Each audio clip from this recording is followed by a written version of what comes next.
ఇంకా కొంతమందికి లైవ్ వెళ్తుంది.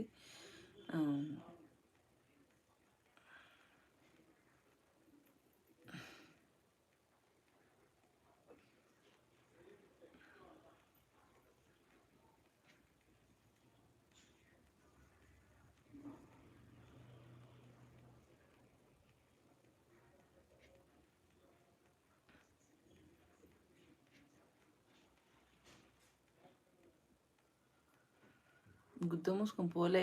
ఏంది రోమాన్స్ చేసేది నీకు? వేసిన కొడుక ತಿಕ್ಕ ಮುಚ್ಕೊಂಡು ಹೋಗೋ ಸಾಕು. ಇನ್ನು ನಿಮ್ಮ ಅಕ್ಕನಿಗೋ ನಿಮ್ಮ ಅಮ್ಮನಿಗೋ ಮಾತಾಡು, ನನಗಲ್ಲ ಮಾತಾಡೋದು.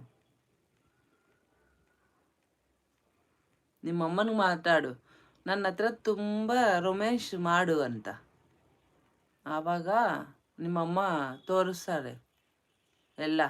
ಇಲ್ಲಾಂದರೆ ನಿನ್ನ ತಂಗಿನ ಕೇಳು, ರೊಮ್ಯಾನ್ಸ್ ಮಾಡು ನನ್ನ ಹತ್ರ ಅಂತ. ವೇಸ್ಟ್ ನನ್ನ ಮಗ, ಹೋಗಲ್ಲೋ.